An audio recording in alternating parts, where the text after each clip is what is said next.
If you've been told that you're too sensitive, you're worrying too much, you're overthinking things, then you could be highly sensitive. And perhaps you've heard of the term high sensitivity, but you're not really sure what it means. Maybe you think that it means that you're sensitive to criticism or you're weak. There are a lot of misconceptions about what it means. So I wanted to talk about what it really means and what those misconceptions are. So if you're highly sensitive, it means that you have something called sensory processing sensitivity. This essentially means that your nervous system processes things more deeply than others. So you might experience a heightened sensitivity to social, emotional, and physical stimuli. Around 20% of the population are highly sensitive, although it's not a clinical diagnosis. So I'm going to just talk about some of the things that you might experience if you are highly sensitive. First of all, you might feel easily overwhelmed by sensory experiences like uncomfortable clothing, bright lights, loud noises, or busy environments.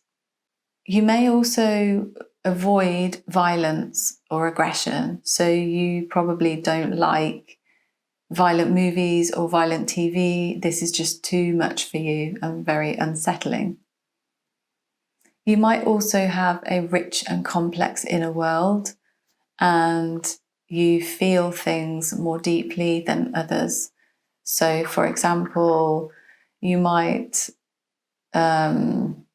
feel joy at a really extreme level, but you might also feel sadness at an equally extreme level.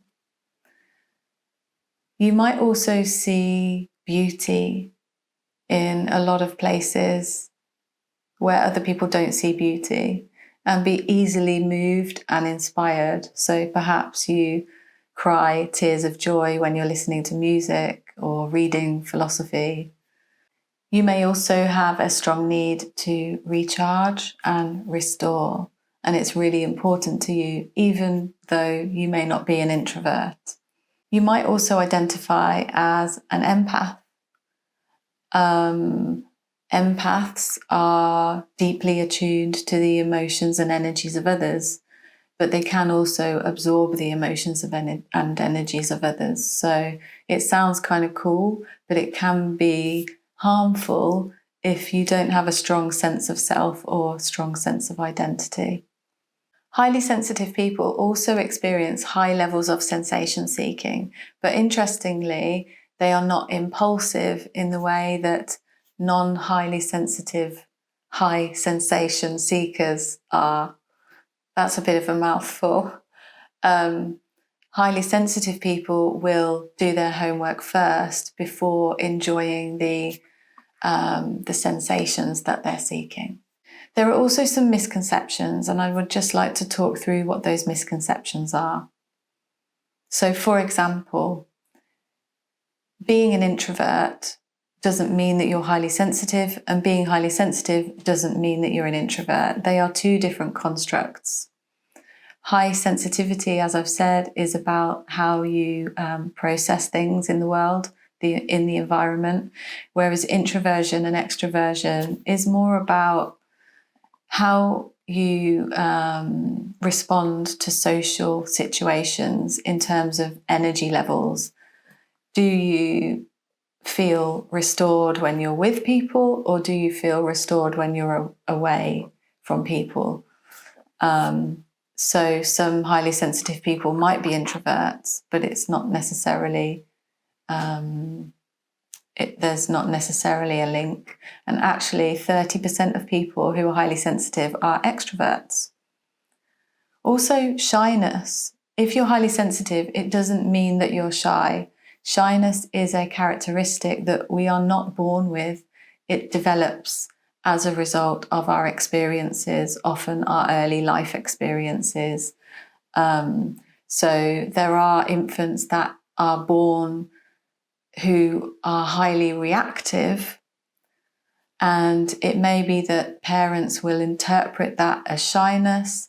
They will then protect their child by taking them out of nursery or stopping karate lessons or whatever. But then that child then doesn't learn the social skills needed. And then the shyness can be exacerbated. Also, anxiety. If you're highly sensitive, it doesn't mean that you are anxious. Again, anxiety is a trait that, a characteristic that is developed as a result of life experiences, environmental stimuli, parenting style, social conditioning, friendships. And similarly to shyness, it's a modifiable feature, which is great because that means that you can change. You don't have to be shy for your whole life. You don't have to be anxious. Being an empath also doesn't mean that you're highly sensitive or vice versa. As I said, being an empath is to do with being tuned into other people's energies and emotions. And if you're highly sensitive, you may also have some sense of picking up on people's emotions as well, but equally you may not. So again, it's individual. So those are some of the key traits and key misconceptions surrounding high sensitivity. I think it's important to just summarize that if you're highly sensitive, it doesn't mean that you are introverted, shy, or anxious, or an empath, but you still could be those things. I think it's also important to be aware of diagnostic overshadowing, which is where you might say, well, I'm highly sensitive, therefore I'm stuck with these overly emotional experiences. I'm stuck with this narrow window of tolerance. I can't really do anything about it.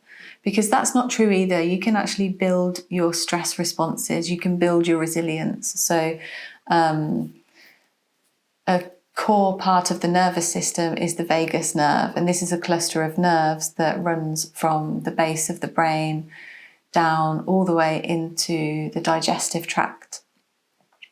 And it has lots of different nerves that connect to the organs, like the heart, the lungs, the liver, the kidneys. And you can actually tone your vagus nerve quite easily. So singing, humming, breath work, meditation, and social connection. And by toning your vagus nerve, you can become more resilient and you can expand your window of tolerance. So keep that in mind the next time you're wondering whether being highly sensitive is a disability. It's definitely not. It's not a weakness. It's a strength. It means that you can enjoy life and enjoy the experiences in life in a really beautiful way. You can experience deep joy, creativity. You can express yourselves in interesting ways. It may be that if you're highly sensitive, you are creative. Perhaps you're a writer or a musician or a gardener or a therapist. So just remember that there is a lot of joy to be experienced if you do have this trait. I hope that this was helpful. Please like and subscribe and stick around for more videos.